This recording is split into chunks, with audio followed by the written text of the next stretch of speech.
And we are live. And we are live. Okay. So, starting the stream.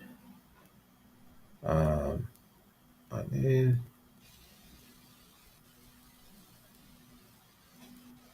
What's the second one? Okay. Welcome to the stream. Welcome.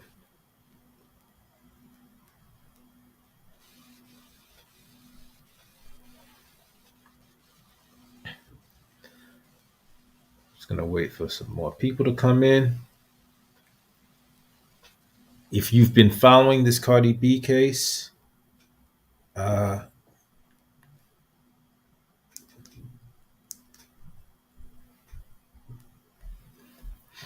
put a hey, hello. Hey, Rocky. Rocket Man, Rocky Matrix. Welcome. Welcome to the stream.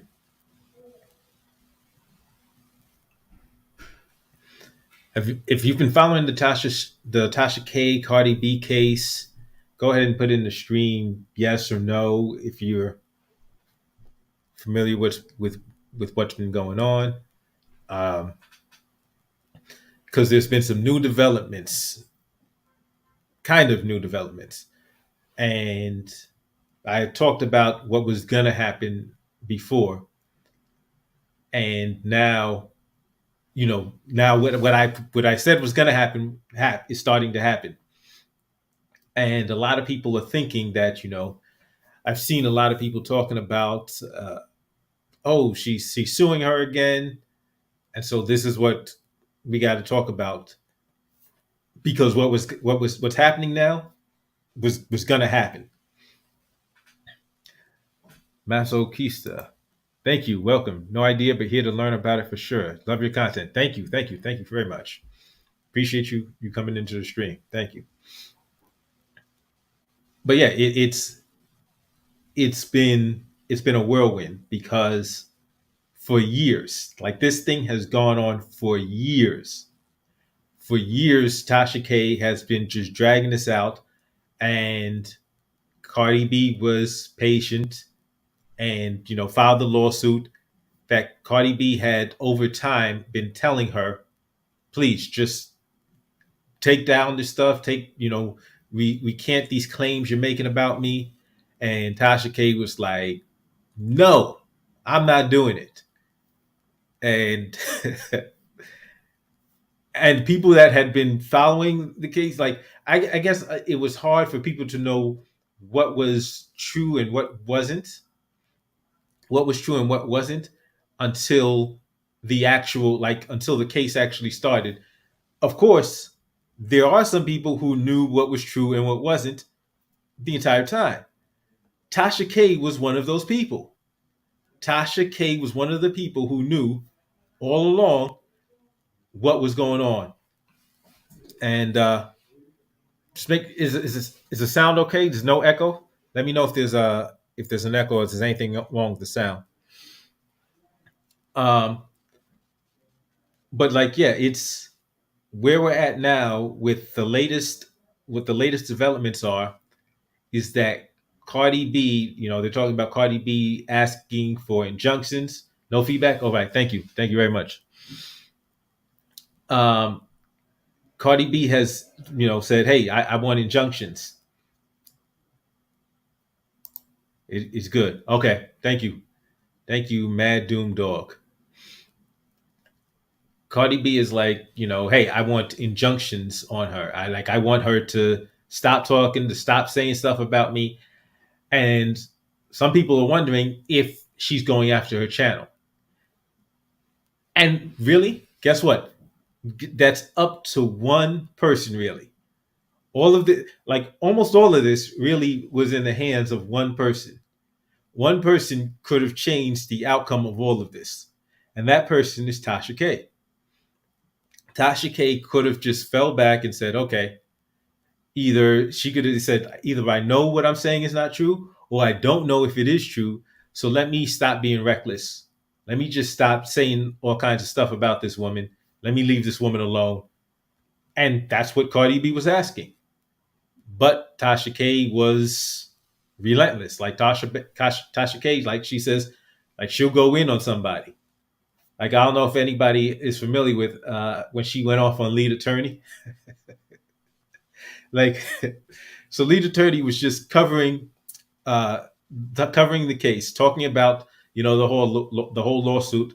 He's an attorney. He's a 20-year attorney, and he's talking about the case. Tasha K catches wind of it, and then she goes on YouTube or Instagram, and she just goes off. She just starts unloading on lead attorney, and it's like, wow, like he was reporting on the case, but she just went off. She just went absolutely off. And lead attorney was like, what I do? I just I'm reporting on the story. And that's the interesting thing is, like, that's what Tasha K does. Her channel's a gossip channel. She covers celebrities, public figures, and salacious information about people. So it really was like, well, why are you mad? Because now you're the story. That's what you do. You do is you cover the story. Now you are the story. So how are you mad now that you're the story, now that you're on the other end? It didn't make any sense. But that level of ego, because it's starting to look like, okay, what we have here is an issue of ego, and it's already cost her millions of dollars. Millions of dollars. She got hit with she lost a lawsuit in January, and what damages, attorney fees, punitive damages, just all across the board. She comes to like $4 million worth of damages that she's hit with.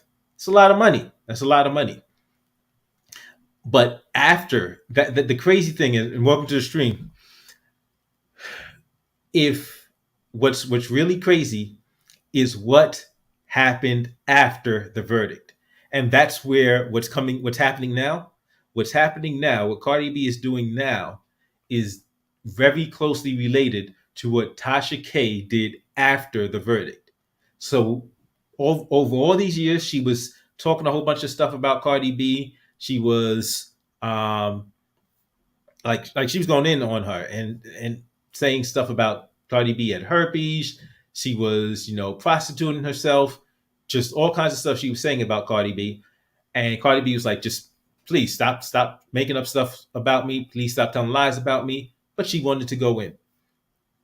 And after she lost the verdict, she did something that was really interesting. So what I want to do is I did a video, and I'm gonna play that video right now, because this is what I did.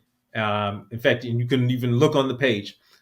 I did this video, I think it was the day after, like 2 days after the verdict. So let me play that now. How does this go? Okay, yeah, I might have to adjust the sound. So where is this? Tasha K lost big against Cardi B. I'm going to talk about it, but make sure to stay tuned to the end of the video, because I'm actually going to talk about how Tasha's current strategy appears to have not taken into consideration one huge problem. Welcome to Escaping the Echo Chamber. Tasha K, popular, very popular. She's a YouTuber who had over 1 million subscribers, I believe. Now she has just under 1 million subscribers, 999,000. It looks like she's lost subscribers over the last few days, quite possibly because people are like, hey, we're out. If you're going to lie.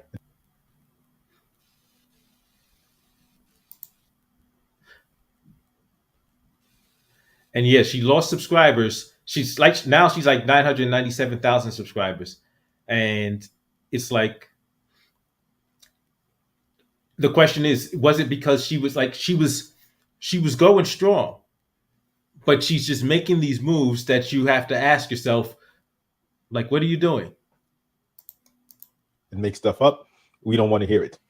And I get it. But she was sued by Cardi B for defamation relating to videos that she had made telling a whole bunch of stories about Cardi B. Cardi B won the case, and Tasha K has finally, because this has been going on for years, finally taken the videos down. However, she decided to give a statement Wednesday night that was not quite in alignment with what happened in the case. Tasha K I's statement, I didn't know what to expect. I thought it was going to be maybe an apology to Cardi B, maybe explaining things to her subscribers about how she was going to be much more vigorous in fact checking. That's not what she did. She went the other route. She decided to provide a video where it makes it seem as if she is the victim of this conspiracy, because she actually uses that word, conspiracy, and the machine is trying to promote negativity and debauchery and just all kinds of negativity to the Black community. And she is the champion against that machine. At least that's what you said. I found that.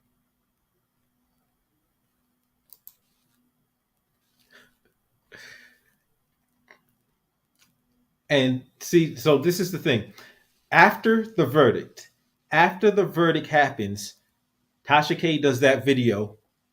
She does this video where she says, "I'm going to address everything," and like instead of saying, "Oh, I'm sorry," I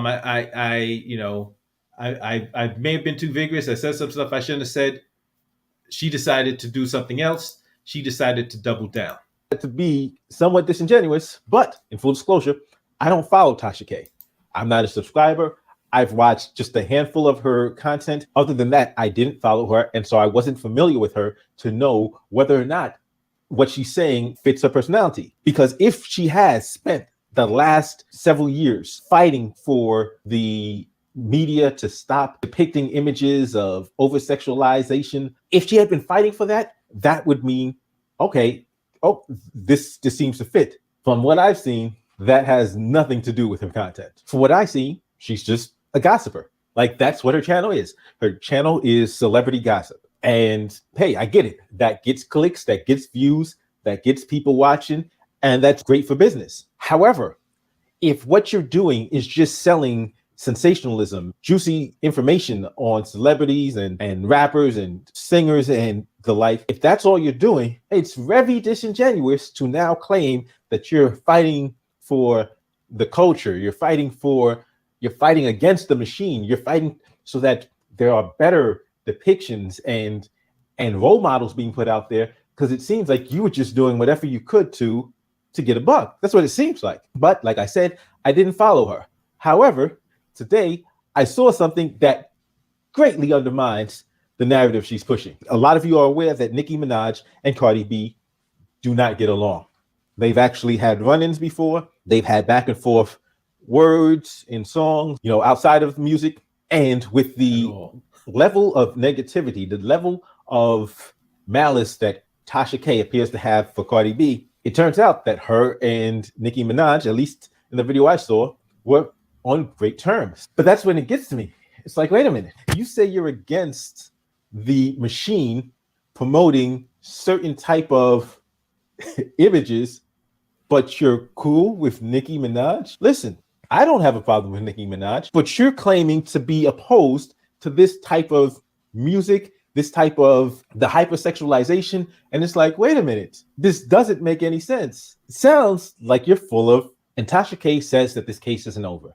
And she's right, it's not. But not exactly the way you may think it is, because Tasha K is claiming that the appeals process is going on. So a lot of people think she's filed notice of appeal. She's filed for an appeal. This is what's important. But I checked the docket sheet, and as of today, there's no record of a notice of appeal being filed. I don't know if she's actually planning to file a notice of appeal, or if she's just saying that, making stuff up, as she apparently does. Even in her speech, where she claimed to be the victim of a conspiracy and they're after her, and it's because she's fighting for the culture and the community and values. She's claiming that this is going to the Supreme Court and this is going to set a precedent. And I'm like, wait a minute, there's nothing in this case of significant legal importance. Why would this be a case that goes to the Supreme Court? Tasha K can file a notice of appeal. She can get to the appellate court, win or lose. And if she loses, she can then file a petition for cert in the Supreme Court. But the Supreme Court is not obligated to hear her case. And if there's no issue of legal importance, the Supreme Court won't hear her case. The Supreme Court is not going to hear a case that has no significant impact on jurisprudence. Just because she doesn't like the outcome doesn't mean that it's going to be a case that the Supreme Court actually hears. How's the case not over then? That's what her fans might want to pay attention to. You see, even though Tasha K, going to the docket sheet, hasn't filed a notice of appeal yet, this case isn't over. Why not? Well, when Cardi B filed this lawsuit, she didn't just ask for money damages. She did ask for money damages, and she got that. She got the general damages, punitive damages, and attorney fees, among other. The other thing that Cardi B asked for, and it only makes sense because she actually asked Tasha K to take down the video in order to settle the case, was injunctive relief. You see, all of this is predicated on Tasha K acknowledging that these are lies, that this stuff isn't true. And that's part of the ask of this case. In the complaint that Cardi B initially filed, she wants a retraction. And according to the docket sheet, in 30 days, the specific language of what Cardi B is asking for, the specific.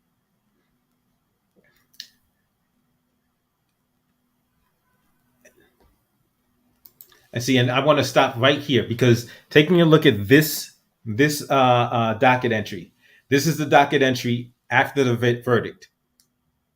After the verdict in January, this is what the judge says. The judge says, hey, within 30 days, I want to hear from both parties on what's going to happen with the injunctions. Because Cardi B, this entire case is like, hey, we've got to address the lies. So the money is part of it. The money is to punish her. The money is to try to make Cardi B whole. But then she has to actually stop telling lies. And she has to actually address the lies. But then what Tasha K did, so like this is what the judge is saying. This is what was put forth after the trial. After the verdict came through, Tasha K then goes on and does a video. She puts something on Twitter and she does a video. Specific injunctive relief that Cardi B is asking for will be provided to the judge. You see, Tasha K is going to have to own her lies. So the video that she just put on yesterday is a show. It's a performance. But very soon, very shortly, Cardi B's lawyers are going to put together the language of the injunction that is going to require Tasha K, who it appears she's already taken down the videos, that's what she said, but to retract the statements that she made. So Tasha K is going to have to own the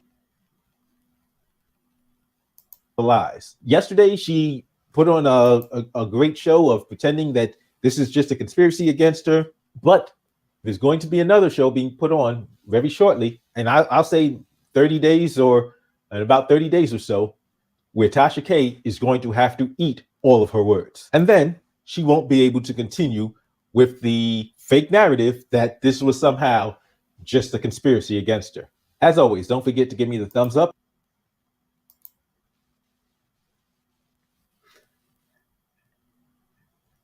And that's where it's at, because now if you follow this, if you watched her after the verdict, she gets on and she does this. She gets on Twitter and says, "Oh, I'll be doing a statement tomorrow evening. My only time discussing the case." And instead of saying, "Hey, I'm sorry, and I said some things that aren't true," which is what she should have done, she decided to just for some reason. So apparently I'm guessing she thought, okay, let me save face for my fans. Let me save face for my fans, for the winos. Let them, because that's what she calls her people that, follow her channel and everything. So she's trying to save face, but what she did was put herself in greater jeopardy.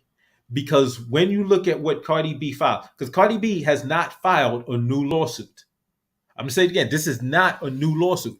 This is a continuation of the same lawsuit. Because what wasn't addressed yet was the injunctive relief. That was part of the original, one of the things that Cardi B originally asked for. I need injunctive relief in addition to monetary damages and everything. I need to have her stop saying these things and retract these things. So, like, she wants an actual admission that none of this is true, so that Tasha K can go in front of her followers and say, "Yeah, none of this is true." That's what Cardi B wants, because that was one of the core parts of the lawsuit. So what's happening now is exactly what the judge said is supposed to happen, after, within the next 30 days. And he gave both both parties were supposed to put together something and address whether or not they're going to, what their, like, what the language is going to be. So I thought that, and see, it's funny because I watched a lot of lead attorneys' coverage of this, and the lead attorney had some thoughts about Tasha K's lawyer, Olga, who, according to Olga's website, she's she doesn't even practice this type of law. For some reason, she took this case. That does not look like that she should have done it. That looks like a really bad decision on her part. And it was still not a good decision on Tasha K's part. But as an attorney, if you don't specialize in that type of law, then you probably should say, okay, hey, I don't practice that type of law. I know 1, 2, 3 people. Let me get in touch with them, and you can see them. Because there's one or two things that I'm thinking is happening here. Either Olga is giving her attorney, Olga, is giving her good advice and she's ignoring it, or her attorney, Olga, is just either not giving her this good advice that she needs. Because there's no way in hell Tasha K, 2 days after losing the case, should she get on her channel with almost 1 million subscribers and then say, yeah, I didn't lie about anything. So basically what you just did was you just repeated everything that you got sued for already. You just repeated everything you got sued for, everything that you've just been held liable for. You just did it again. Now that's going to lead to Cardi B saying, okay, so now we got to make sure that this injunction I'm asking for is strong. We got to come with some heat with this injunction, because you just chose to completely disregard everything that the jury just found. Jury just found you liable, just found that this was nonsense. This was lies that you were telling about me. You got found liable. You got ordered to pay. But then you immediately, after the case is over, you go and say, oh, yeah, it's this. Don't believe what they're telling you. I didn't tell any lies. That's what she was saying. Don't believe what they're telling you. These are just lies. And let me see. Do I? It's crazy because you just lost. You just got hit with a $4 million judgment. What on earth would possess you to say, hey, let me keep playing this game? Let me keep playing with this woman and with this woman, with these lawyers, with this court, with this. I just lost. And the case, and she knew the case wasn't over. She knew the case. Well, she should have known, because what they said right then and there, you saw that docket entry where they said, boom, we have now what? Let me pull it up. Boom, here it is. Right then and there. This is the after the verdict, that you still have to deal with the injunction, the injunctive relief part. That's still going to be a factor. That's what they still have to address. And you still decided to get on your live and not even, I think she did go live, either live or pre-recorded, whatever. She went on her YouTube channel and doubled down. That made no sense whatsoever. But that's why when you look at what, that's why if you're looking at what Cardi B is doing, she had to. But in addition to, not only did she have to, in addition, not only did she have to do it because she's like undermining the entire verdict. She had to because that was the next step in the case. The next step in the case is, hey, let's deal with the actual injunction you want. But when you look at what Cardi B's well, okay, in fact, first I wanted to check out instead of looking at Cardi B's, I want to look at what Tasha K did. So Tasha K actually went ahead and she okay, so she okay, here it is. Let me see something. Let me fix this up. So what Tasha K did was she went ahead and and filed her response regarding the injunction. So I thought she was going to just propose, okay, these should be the terms of what the injunction require. And if she's going to do that, just say, okay, just say that we have to take down the videos and make sure that she's done everything that she's proposing in her response, that she's already done it, and say, okay, and just so that the language of the injunction is as narrow as possible. But once again, like, I don't know if this is what's going on in this case is because Tasha K is pushing for certain things, or because Olga, her lawyer, is just like, I don't know, like just screwing up this case. Because okay, so let me pull it up.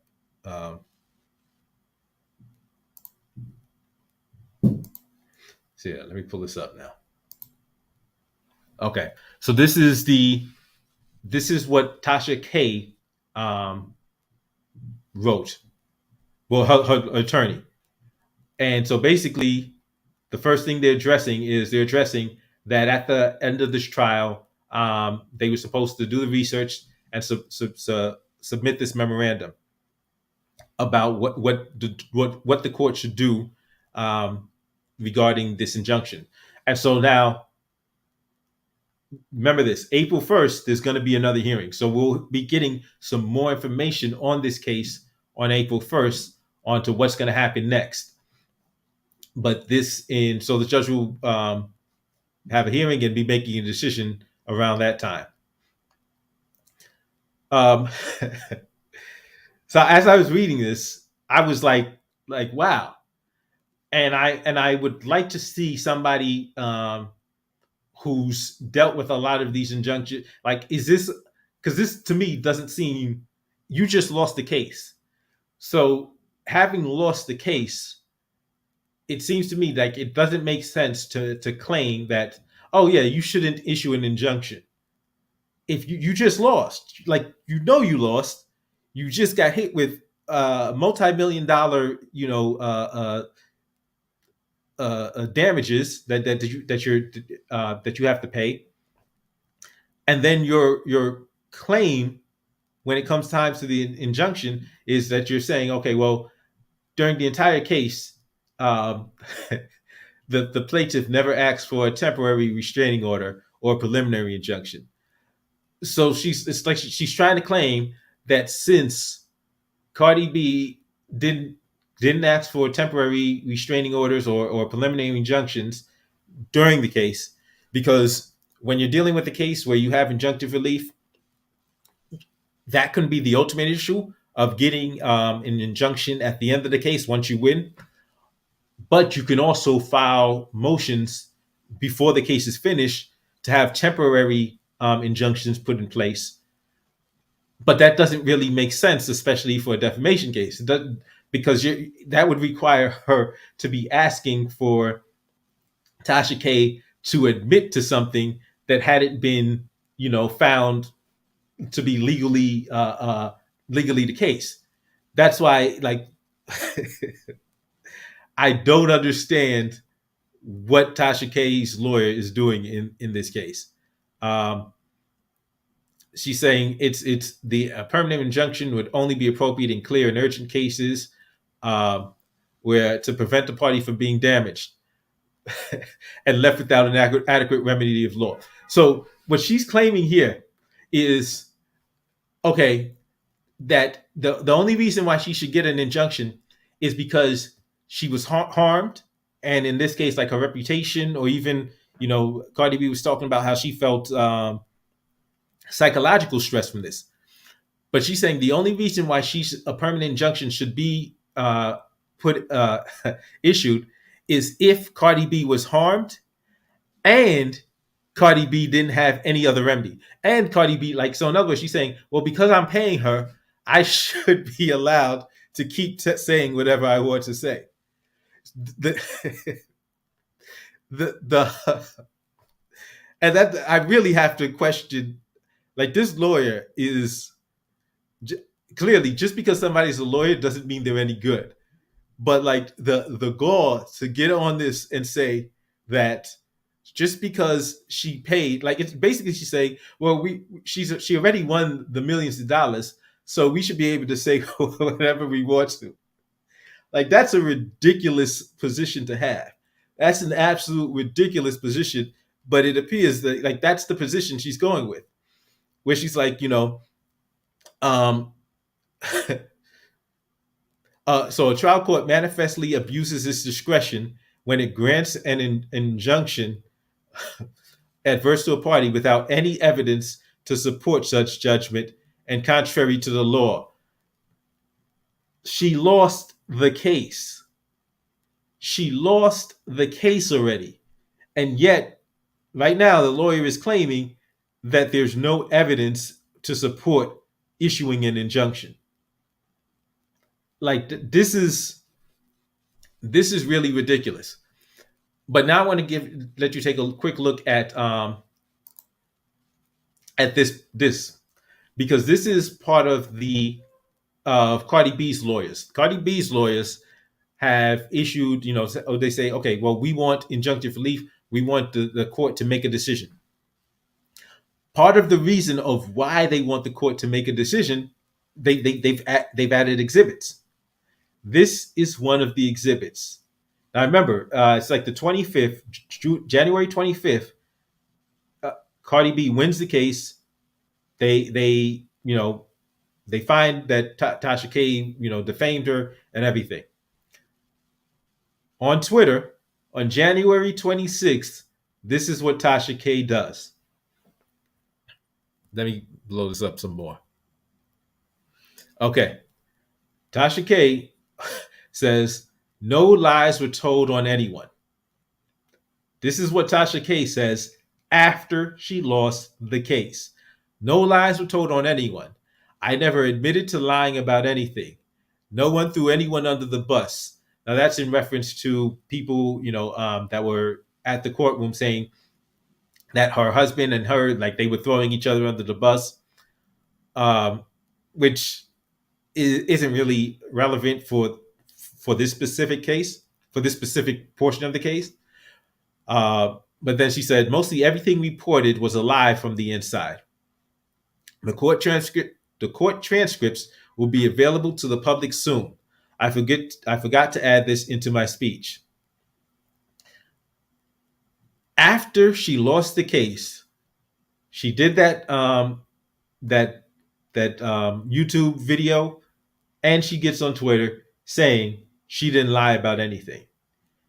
This tweet, I didn't pull this up. This is what Cardi B's lawyers have submitted to the court in addition to their asking for injunctions. Like, right now, they could literally, and I don't think this is necessarily where they would go or they should go, but they could literally just say, okay, yes, her channel should be removed. And the judge would consider it. The judge would seriously be considering it, because right after you lost the case, you just decided to keep going. Just, okay, yeah, I'm just going to keep going and doubling down on what I just got found guilty of doing. I'm going to pretend that, no, that stuff was true. Like, that's crazy. But like, at that point, like, I'm asking the question, is this just Tasha K's ego, or is this like horrible advice she's being given by her attorney? Because, and there's Cardi B had some incidents with some other people, you know, while this case was pending and everything. And it's funny because I started looking at that situation and realizing why Cardi B reacted the way she did. So if you don't remember, so in addition to having beef with Tasha K, Cardi B has a feud going on between her and Candace Owens. At one point, I think it was last year or maybe even the year before, Cardi B had posted some stuff about Candace. I think even some stuff about her husband. And Candace says, "Oh, I'm gonna sue you." I'm thinking it was like within a couple of hours after Candace Owens said that Cardi B removed the tweets. Now, people were saying at the time, "Oh wow, Cardi B got punked," and Candace Owens supporters were saying at that time, like, "Oh yeah, that's right, that'll show her." But I didn't even think about it at the time. But now, looking back, Cardi B is dealing with a defamation lawsuit. She's the plaintiff in one, and whether she's in that mindset or whether her attorneys called her and say, "Hey, get that off the like, don't play with like you're in the middle of accusing somebody of this. Don't play with this kind of stuff." Whatever the matter is, whether she did it on her own or whether her attorneys told her to do it, she took that stuff down immediately. Now, some people will say, "Oh, she got punked." Ego has no place in this. Like, if you can't prove it, or if it's something that you know is false, then don't run with it. Like, you shouldn't say it in the first place. But if you do, get rid of it. Let your ego get out the way. And Cardi B was smart enough to not let her ego get in the way. Because, like I said, within like hours, like maybe even an hour or so, like boom, those tweets was deleted. Like, and now that I look back, I'm like, oh, Cardi B was realizing, yeah, you know what? I don't want to play this game because if she plays the game with information that isn't true, she could easily find herself on the receiving end of what she just did to Tasha K. But for some reason, Tasha K is not of the mindset of saying, "Hey, maybe I should pump the brakes. Maybe I should, if I either know this stuff isn't true, or if I know that, if I don't have evidence to support this, maybe I should just, check myself and just not let my ego get in the way and just retract it or apologize or not keep saying it." But what Tasha K does instead is after she loses the case, she doubles down. Right here. She doubles down. No lies were told on anyone. This is what Tasha K said after she lost the case. So now that brings us to Cardi B and her attorneys. They're saying, "Hey, we want this is what we want for the injunction." So hey, we could go through this. We could start with defendants. And originally there were two defendants. Okay, there were several defendants. So she's suing the Tasha K plus Tasha K's business. And that's another thing. The verdict, I'm having problems getting this to work. So one of the things that was interesting with the verdict was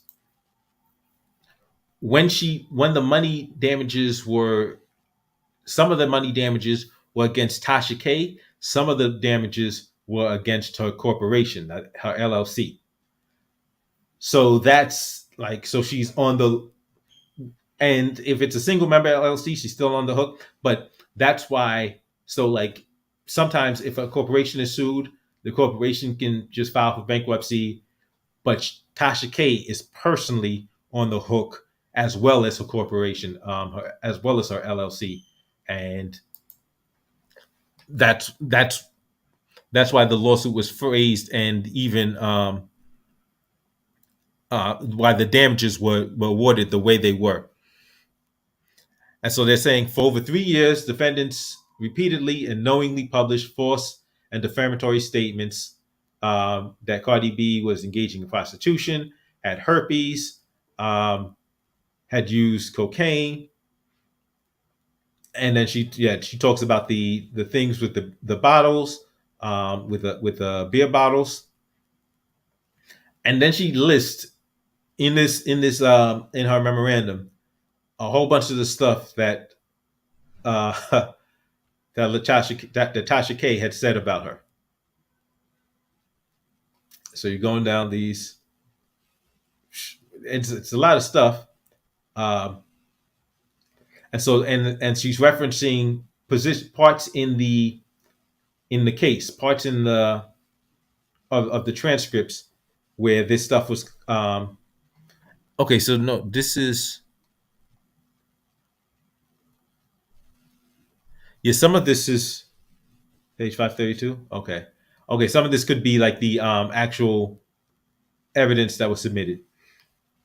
Um, and so then at trial, it was found the jury unanimously found both defendants liable on each of plaintiff's claims and awarded compensatory damages, punitive damages, and a cost of litigation. Um, so even though the defendants were told that the stuff they were saying was untrue, and look at what she says. She's like, even though they admitted that they knew what they were saying untrue. So what she's saying is, even though Tasha K knew what she was saying was untrue, she refused to stop saying these things. She refused to remove, the videos of her saying these things, and she refused to make a public statements, like basically saying that what she had said was not true. And then what we see is, because remember, if you go back to right here,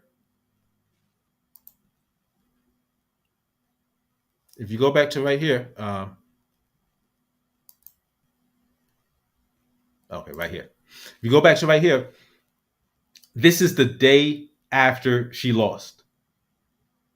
And now this is and that's what's key. That's why she really screwed herself over with this.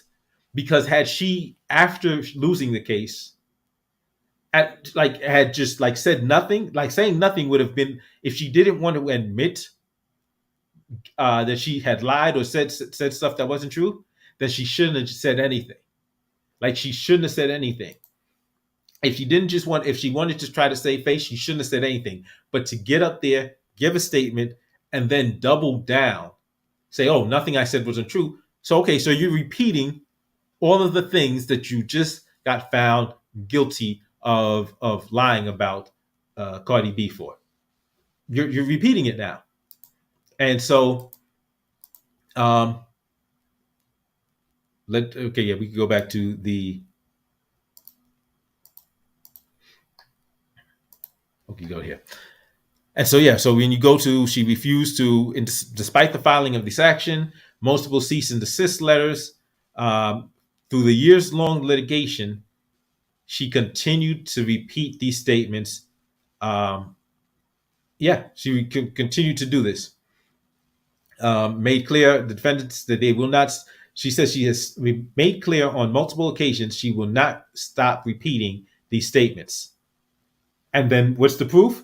The proof is what she did after losing the case. After losing the case, she keeps doing it. Okay, and so even before they get to that, in 2020, she did. She said, "I don't care if they put a gag order on me. The reason this B is mad, I know you're going to put a gag order on me. I don't give an F. It's going to be an injunction. I don't give a, this is the kind of stuff, ego. It's two things, ego And I got to ask where the lawyer is right now. If you're in the middle of this case, the lawyer should be telling you, shut the hell up. Stop talking. Like, just stop saying stupid stuff.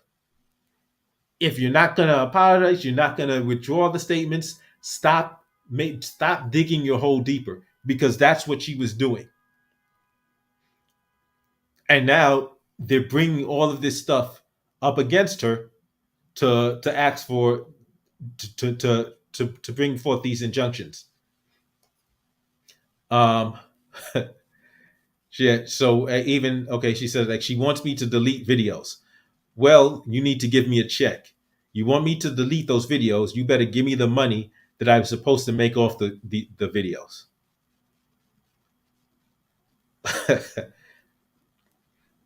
So plaintiff is entitled. So now the ultimate argument that she's making, because that's just the background. So they're saying she's entitled to a permanent injunction. She suffered so the 4 factors of injunctions. And there's 4 factors you have to prove when you're, especially when you're dealing, and this is a federal case. So you have to have suffered an irreparable injury. It's inadequate compensation for the injury, considering the balances of hardships between the plaintiff and defendant, and the public interest would not be disturbed by a permanent injunction. And so she goes on to talk about why these factors are in her favor. But what they keep going into is all of these statements that Tasha K has made that they're using against her. Like all this bragging and this, like, yeah, I don't care. That's what they're using against her. And like I said, there's somebody else who should be paying very close attention to this case. There is somebody else that should be paying very close attention to this case. Because you already saw Tasha K. Tasha K was, like, hey, I'm that chick. I don't care what you say. I'm gonna brag. I'm bold with it. And I'm seeing a lot of similarities in that attitude, that type of personality, between Tasha K and somebody else who should be looking at this case and like, you know what? Maybe I need to shut the hell up. But that person that person may not be. Well, actually, no. That person is doing similar stuff to what Tasha K did. Is doing a lot of similar stuff to what Tasha K did. And so now here's the thing. They get to this point. Even assuming defendants satisfy that the jury's substantial are so regarding with the regardless of whether or not the damages are enough. Now they go to say that the continuing pattern of defamation is the reason why an injunction needs to be issued. So now if Tasha K had just shut up, she would have had been in a better position to argue that, hey, I don't need an injunction. But she didn't. She kept going. So in addition, as noted above, the defendants have explicitly said they will continue publishing the defamatory statements unless an injunction is issued. In addition, the ongoing harm to plaintiff, if the defamatory statements are permitted to subsist and be repeated, is irreparable. So, like, if she's continuing to damage her reputation, if she's continuing to say, oh, I didn't lie, because Tasha K's fans will watch Tasha K and said, oh, she didn't lie. It was just a conspiracy against her, because that's what Tasha K said. Tasha K got on her YouTube channel and said, hey, this was just they just made this stuff about me. They just lied about me. This is a conspiracy. The machine is out to get me. And so now right then and there, she's actually making a case against herself. And at this point, like I said, you got to ask why her lawyer hasn't stepped in and said, stop talking. Stop. Just stop talking. Um, she talks about how this emotional harm was intentionally caused by the defendant, and then, without an injunction, defendants could simply republish the same videos and written posts at any time, and plaintiffs' only recourse would be to file another lawsuit. Defendants previously removed an interview and then only to republish them the very next day.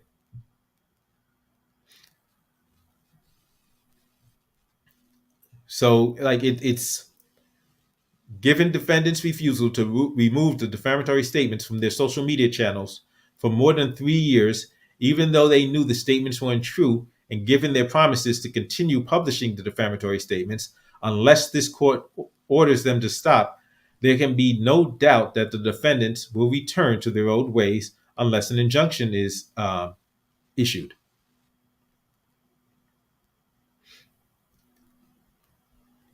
And so I want to actually talk about this other story before we finish this, because there's this back, was it last year? Yeah, it was last year. Last year, around summer, around Juneteenth, there was, if you're familiar with, there was a couple of political figures that got into it. So a lot of you may know of Candace Owens. Candace Owens is a real big name in the Republican Party.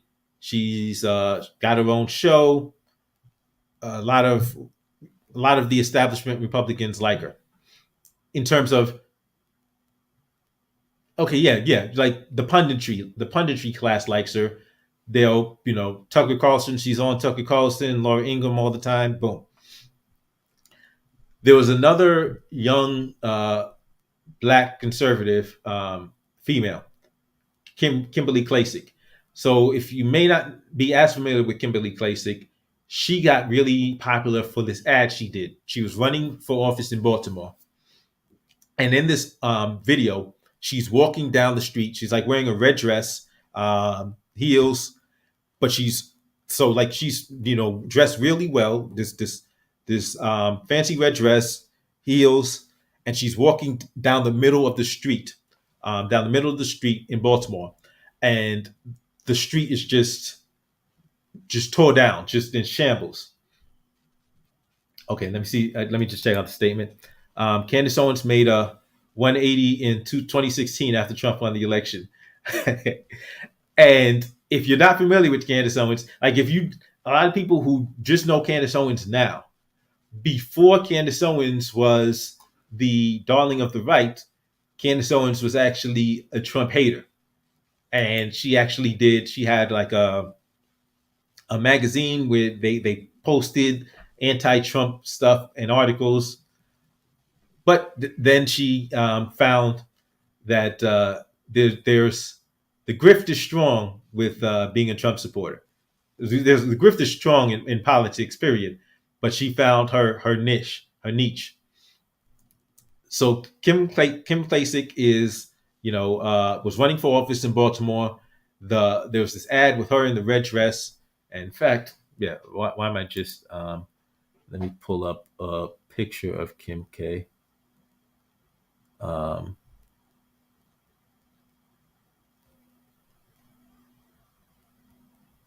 Let me see. In fact, okay, yeah. So I'm gonna pull up yeah. So Kimberly Klacik was doing her was what did this ad? Well, the ad was just so it went super viral, and it was an interesting ad because it's her looking very distinguished and walking through the streets of Baltimore, which were just in utter shambles. And she's talking about how this is what Democratic policies have gotten the city, and so she's running to change the game. To make the community better again, and that was her goal of running. And so she like the ad went super viral. Trump even wound up, giving her shout outs, endorsing her. And okay, let me show you a picture.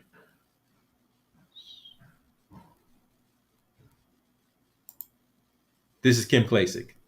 So this is Kim Klacik. And yeah, so she and Candace wound up getting into a beef last summer. And what happens is, now if you listen to Candace, Candace is gonna lie about what actually happened. But here's what actually happened. Juneteenth happened. So for those of you who don't know, Juneteenth was declared a holiday, and Candace Owens decides to criticize, in her normal fashion, she decides to start criticizing Black people in mass. And one of the things she says is how stupid and brainwashed Black people are, that they just fall for anything. So Kimberly Klacik responds to Candace Owens, like, it would be really nice if you not be so disrespectful to Black people all the time. Like, could you stop being such, like just saying such disrespectful things about Black voters and Black community? And that one statement, that one admonishment, set Candace Owens off. She just goes off on a tangent. She's like how, what, like, and so now she's like, oh well, now that I'm gonna insult people, I'm gonna start insulting you. And what she begins to do is she starts looking and digging into Kimberly Klacik. So she starts digging. She's like, hey, oh yeah, you're supposed to run a nonprofit, right? Oh, where are the funds going? What are you doing with this nonprofit? Ultimately, she goes on Instagram. And now this is a funny thing, because Candace Owens at the time had a TV show. She had her own TV show with the Daily Wire. And instead of going on the Daily Wire with this, because she actually invited Kimberly Klacik onto the Daily Wire, Kimberly Klacik says, no, I'm not going to go on your show. Like, why would I go on your show so that you could berate me? Like, I'm not going to go on your show. If you want to have a discussion on air, it's going to have to be in a neutral area. I'm not going to go on your show so that you can have all the control and just berate me. But what Candace Owens does is she goes live on Instagram, and she makes this silly excuse. She says, oh yeah, I'm about to go live on Instagram. And the reason why I didn't do this on my show is because this is so much stuff. And I remember watching this, and I'm like, I wonder how gullible Candace Owens supporters are. I wonder if they're gullible enough to believe this excuse she's giving. Because I realized the real reason why she wasn't going on the Daily Wire with it. Why? So in fact, the Daily Wire, I think, it's at least partially owned by Ben Shapiro. Ben Shapiro,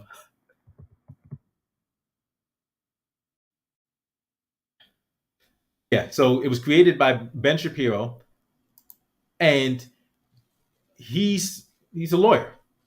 He's not going to allow Ben Shapiro is not going to allow her to use his channel, his network, his media entity to commit defamation. But nobody, like Candace Owens supporters, didn't get this. But she gets on Instagram Live and she just starts going off. She does like a 45-minute live and insinuates that, like, starts tossing out words like money laundering and embezzlement, like that she's running, that Kim Klacik is basically running a criminal enterprise, and she's using, like her political campaigns as a front.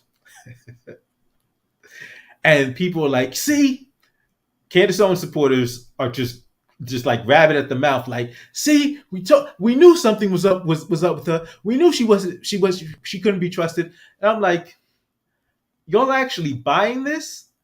Like, if she actually had evidence if Candace Owens had evidence that Kimberly Klacik was committing federal crimes, I said, would she go?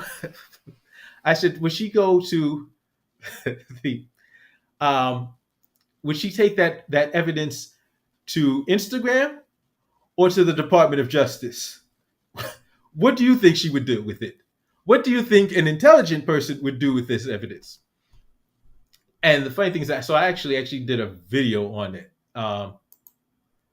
and so let me pull that up because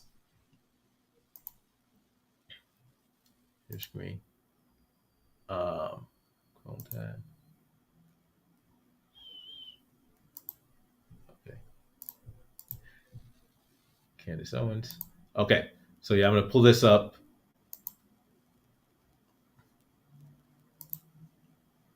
And play it. Brainwashed. Kim Klacik came to the defense of Black people and said, hey, how about not being so disrespectful towards the Black community as a whole?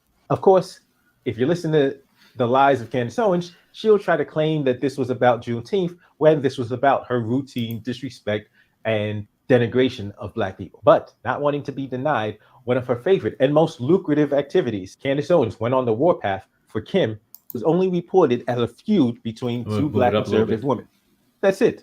This fact went over the head of Candace's silliest supporters. And with these claims, that question should have been asked about one outlet above all others. Considering I'm talking about negative information about a Trump supporter, you probably think I'm talking about CNN or MSNBC. But no, the question people should have been asking this question about is the Daily Wire. The channel, the outlet that Candace Owens works for. I mean, why wouldn't the outlet that has a daily show for Candace give her the opportunity to provide her explosive expose on its airwaves? Things that make you go, Additionally, they failed to listen carefully to Candace's own words, where she constantly tried to hedge her accusations with words and phrases like, in my opinion, my feeling, I don't know. These weasel words would have made it clear to Candace's supporters that she wasn't even willing to stand behind the accusations that she was spouting and that they were accepting as absolute gospel. And after all that, months later, we still have. And a lot of people seem to think that as soon as you use those words,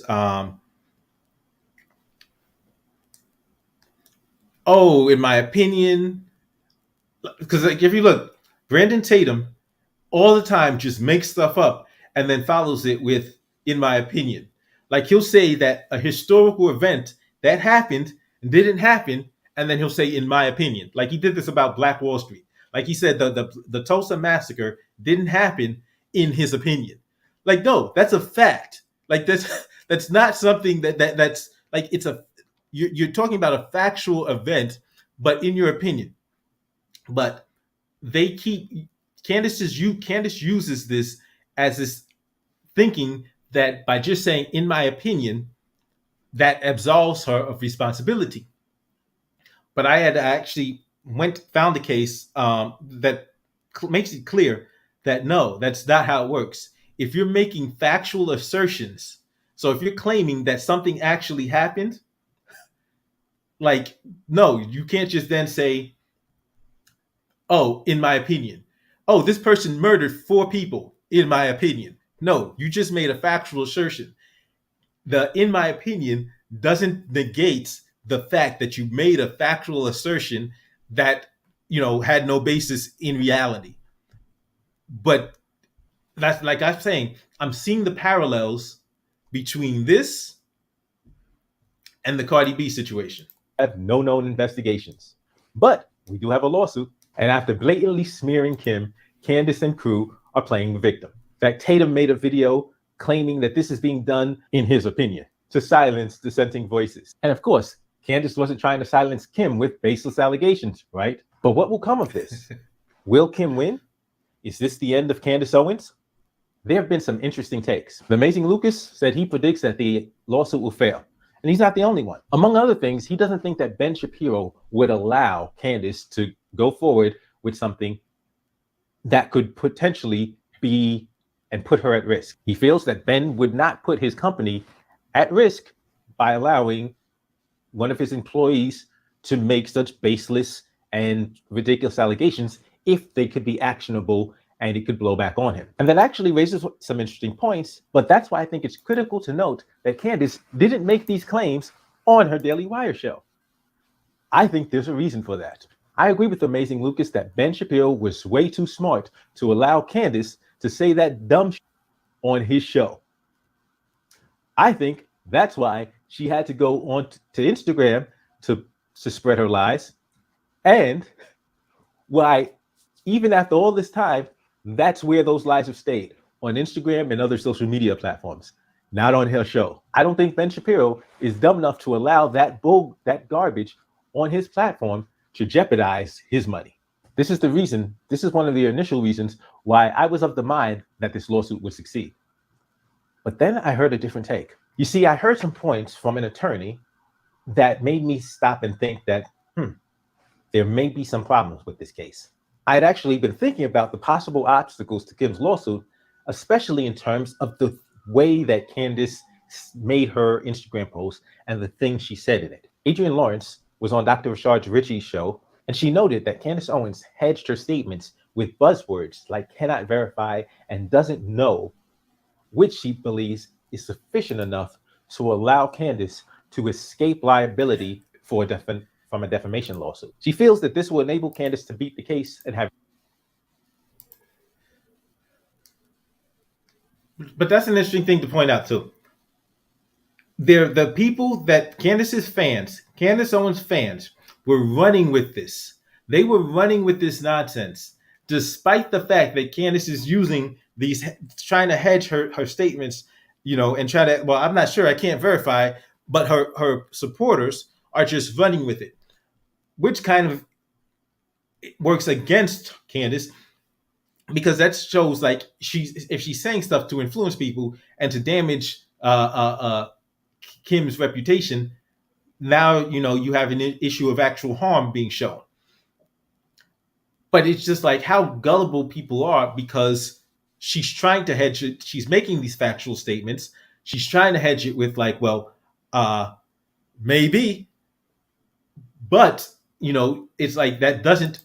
Well, here, have it thrown out because she didn't say definitively that this was what was happening. This actually reminded me of some principles I had come across in previous legal research, and why I had that same question, but I wasn't entirely sure that it was accurate. You see, I thought, okay, if you say, in my opinion, if you leave some wiggle room, then there might be a possibility for you to escape any culpability. But what I had read in other legal, vaguely remembered reading was that's not entirely accurate. So I did some research. What does the law say? A defamation suit alleges that somebody has made false statements that damage your reputation.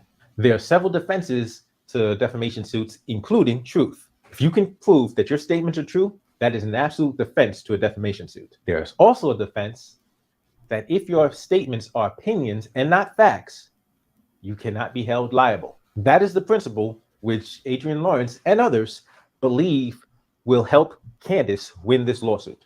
But before we get to what the likely outcome is, I believe it's going to be incredibly telling what Candace's defense is.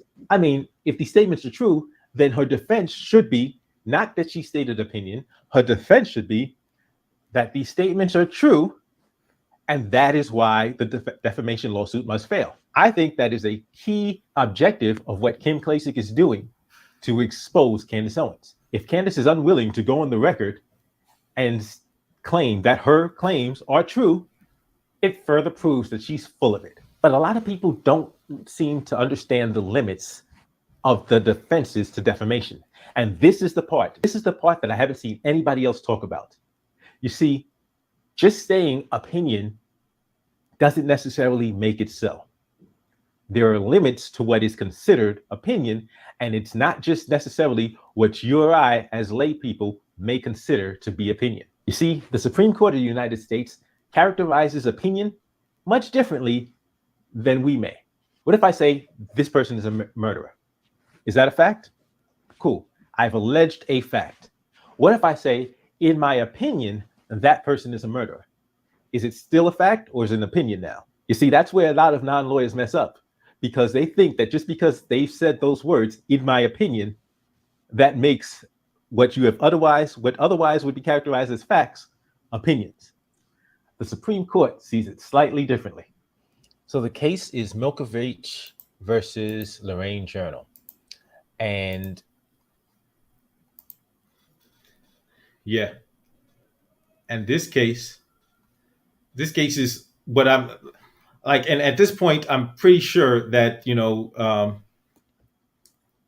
at this point, I'm sure that her lawyers, Kim's lawyers, are on it, because we're going to get to the point of this video I made last year when all of this happened. We're going to get shortly to where the case is at now. It deals with the limits of, it's a defamation case, but it also deals with, specifically for us, the limits of defamation.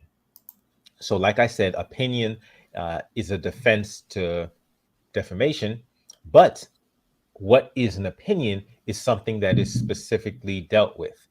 And here in this particular portion, you can see in the highlighted part, it explains exactly what I said prior about simply couching a statement, Jones is a liar, in terms of opinion, saying, in my opinion, Jones is a liar, does not dispel the factual implications contained in the statement. You see, you're still making an allegation. So you can pretend that it's just your opinion, but and that's what you have to realize, why there's all these outlets that didn't want to touch this story. Because Candace can sit there and say, oh, in my opinion, Kim committed money laundering. In my opinion, Kim was committing various federal crimes. Committing various federal crimes are statements, are facts. Those are factual allegations. Now, your opinion is that you're saying that your opinion is that she did these things, but you have no evidence. And that's the problem. Just publicly making such statements that which you have no evidence to support is a problem.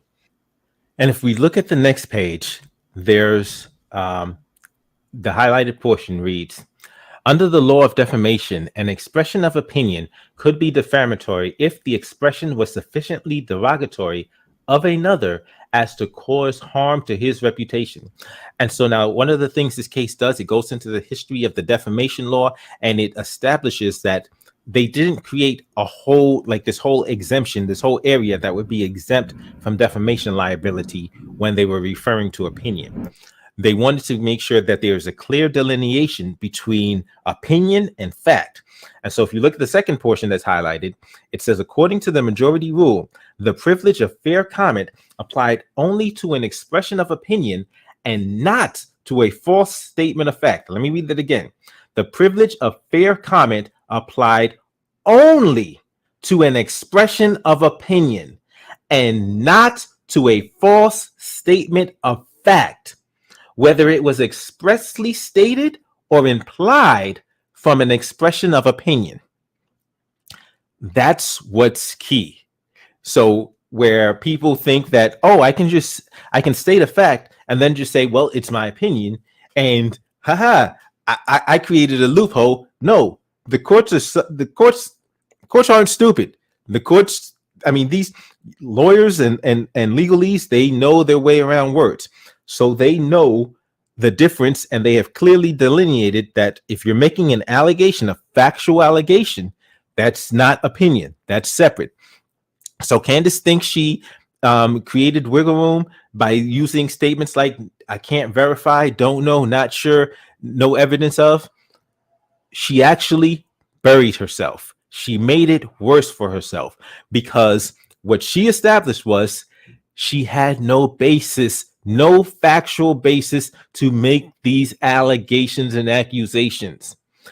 Furthermore, if you look at the first portion where it talks about the causing harm to somebody's reputation, where Candace is talking about, oh, I have to expose her, she makes it clear that that is her goal.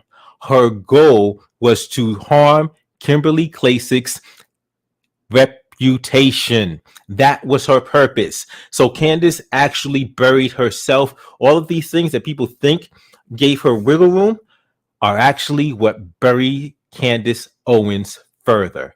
And that's why Candace Owens is going down. You see, Candace is lazy. So is Brandon. They don't like to read and they don't do their research. They seek the easy way out. That's probably one of the reasons why they've chosen their particular grifts.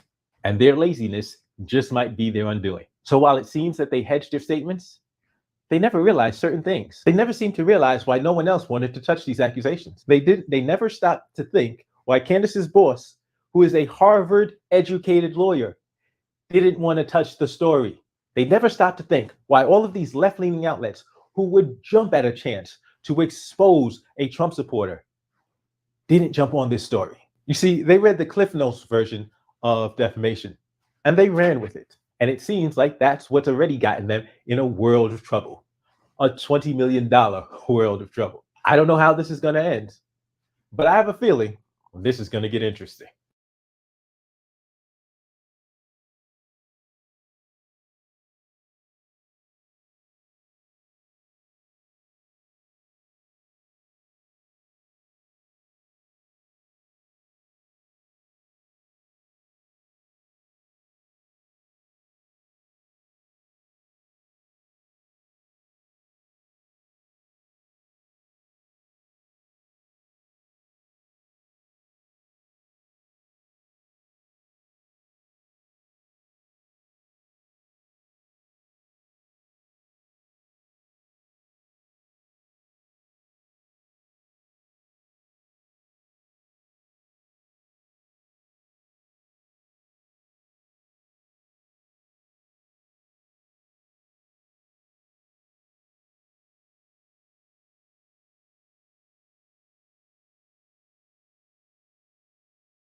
Sorry about that. Okay, I didn't even realize my mic was off this whole time.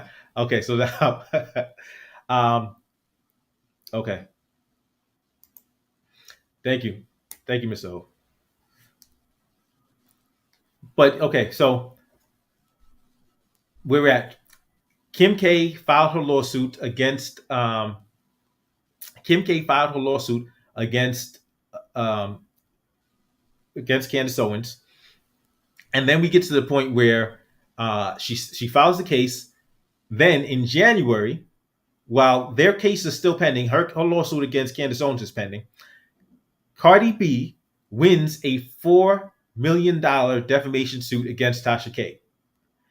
At this point, Candace Owens, if she's paying attention, if she has any type of a brain in her head, has got to be like, that could be me. And by that, Tasha K. Like, I could be in Tasha K's position. So what she did was she filed an anti-slap lawsuit to try to say an anti-slap motion to say, oh no, she's trying to silence me, from making public statements. This is like harassment. This lawsuit isn't done in good faith. It's being done to silence me. That's when Kim Klacik gives the update on the defamation lawsuit. And what happens is the case is moving forward. Candace Owens' attempts to dismiss the case failed. Candace Owens' attempts to dismiss the case failed. So at this point, Candace Owens has got to be looking at the Cardi B Tasha case and be like, huh, if she's smart, I don't know. Like, Candace Owens has the capacity for intelligence, but she does a lot of dumb stuff based on, her personal gripes and nonsense. So I don't know where she's gonna go. Like, at this point, the smartest thing would be for her to wisen up and pull that stuff off the air. like and apologize. That would be the smartest thing. I don't know if she thinks that that will hurt her, but right now she's in a point where the case is going to go forward, and according to Kim K, that next they're going to the discovery portion to determine whether or not actual malice is there. And if you look at Candace Owens doing a 40, like there's so many parallels, and that's why when the injunction came through last week, where when Cardi B filed for the injunction relief last week, and earlier that week, Kim K's lawsuit survived dismissal. It's like, wow, we could be seeing this whole thing replay itself very soon. Because like within the next couple of months, this whole thing could be replaying very quickly. And okay, so JTS, what did she do though? Are you talking about Candace Owens? Let me know if you're talking about if you're trying to talk about if you're curious about Candace Owens. Are you asking what did Candace Owens do? Because if you're asking what did Candace Owens do, she last year in June, she just started going off on Kim K. They had a dispute where Candace Owens was being disrespectful to black people as usual, saying black people are brainwashed and dumb. And Kim Klacik said, "Hey, like, how about not being disrespectful to black people all the time?" And so Candace started then attacking Kim Klacik, and ultimately she wound up doing a 45-minute Instagram live where she just started making all kinds of stories up about Kim. Like she talked about, basically she accused her of running a criminal enterprise and using her campaign as a front. So now Kim not only has ran for office, she has a PAC, a political action committee, that she's using to support candidates. So now if there's allegations that she's engaging in federal crimes, that's going to interfere with her ability to, support her candidates, to get money from donors. And so Kim Klacik rightfully filed a lawsuit. But it was amazing how many of Candace Owens' fans just ran with it. They just ran with it. Like nobody, like a bunch of people stopped to think about, like, wait a minute, if she's guilty of these crimes, why isn't the government investigating her? Like, why isn't the DOJ, if she's using her campaign?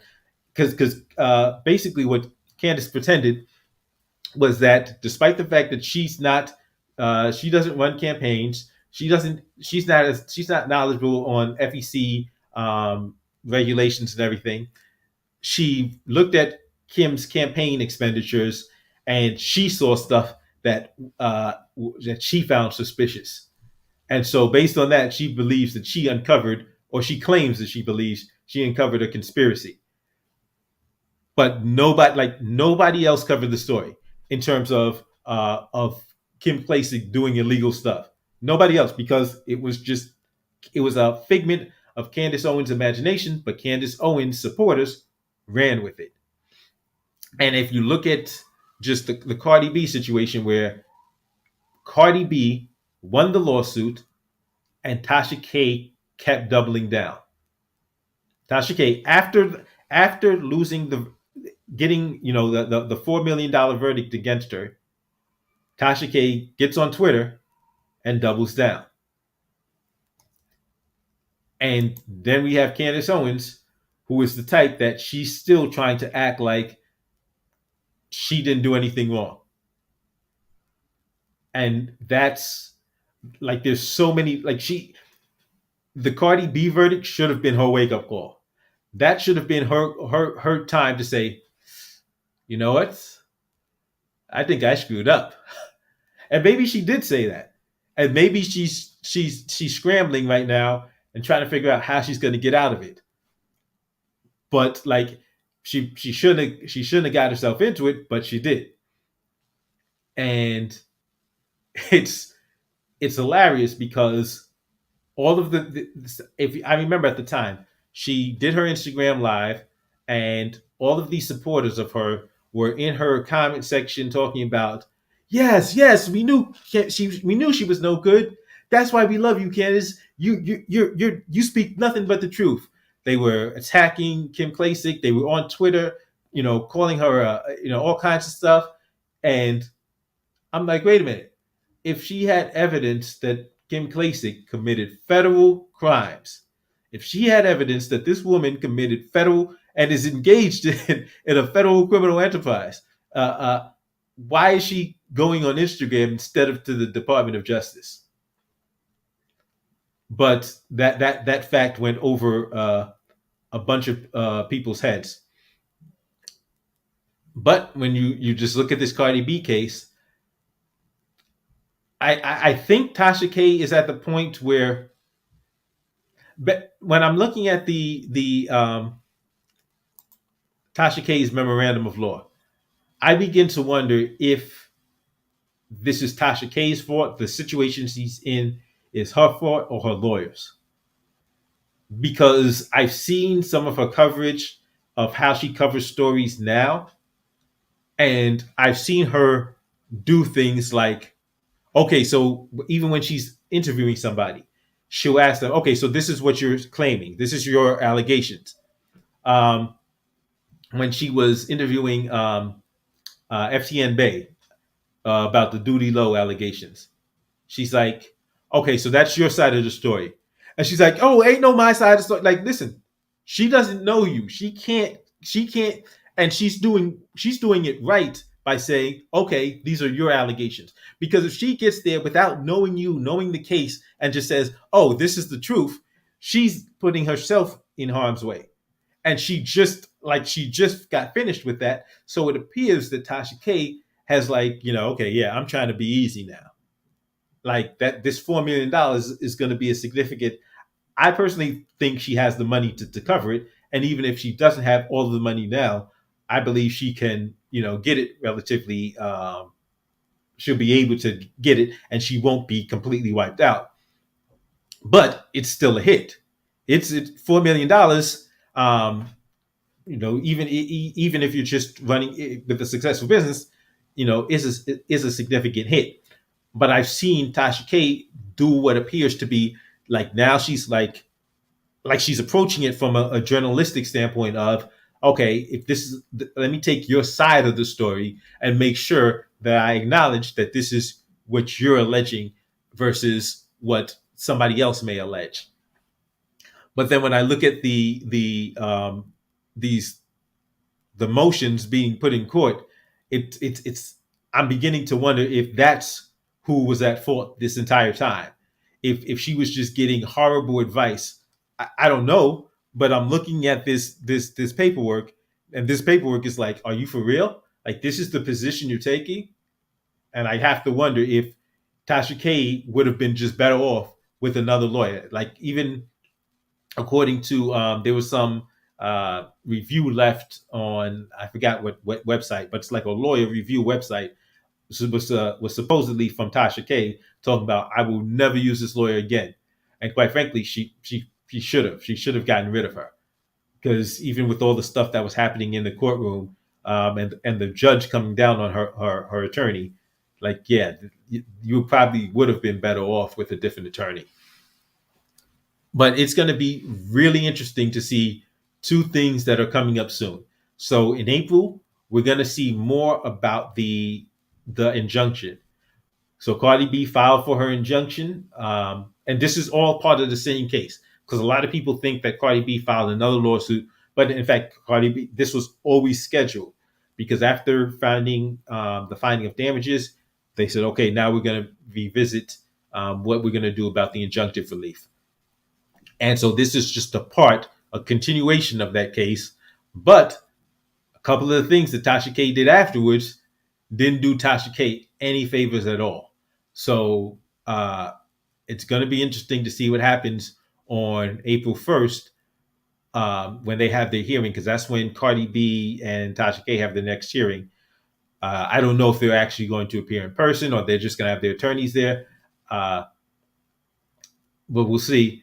And then what's really interesting, and the case I've been waiting to see, is the Kim Klacik Candace Owens case, because Candace Owens has been full of it for a long time. Candace Owens has been full of it for a long time, and she's gone into a she went into a different level. I guess she's just so used to just making stuff up and telling lies. Um, so if you're doing it in a political pundit sphere where you're just making up lies about what's oh, there's no such thing as police brutality. Okay, you're just telling a story. That's fantasy. That's fiction. But when you're doing it in the vein of actually speaking about a specific person and making specific allegations about activity about that person, okay, guess what? You just crossed the line. You've gotten used to lying. You may have had a lot of fun lying, but now your lies are going to have a consequence.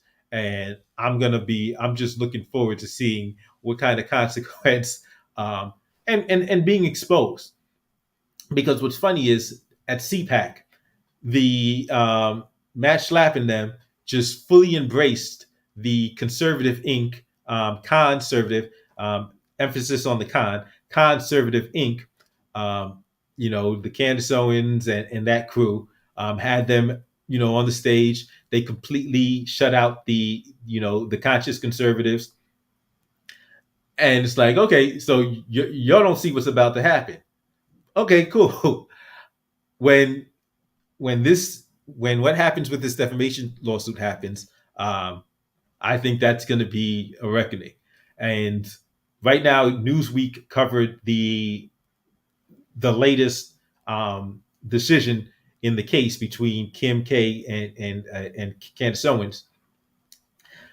But if the next phase of the case goes against Candace Owens, every liberal media outlet is going to be like just salivating over it.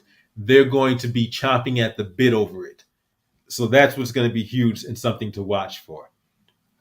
And so, and I think, like I said, if you see that video, the video I did last year about this case, I think Candace Owens is going down. I think she dug a hole. This is a hole, her fast talking can't get her out of. But of course, I'd like to thank everybody for joining the stream. Thank you for watching the stream, and thank you for watching. Welcome. Thank you for watching Escaping the Echo Chamber, and I'll see you next time.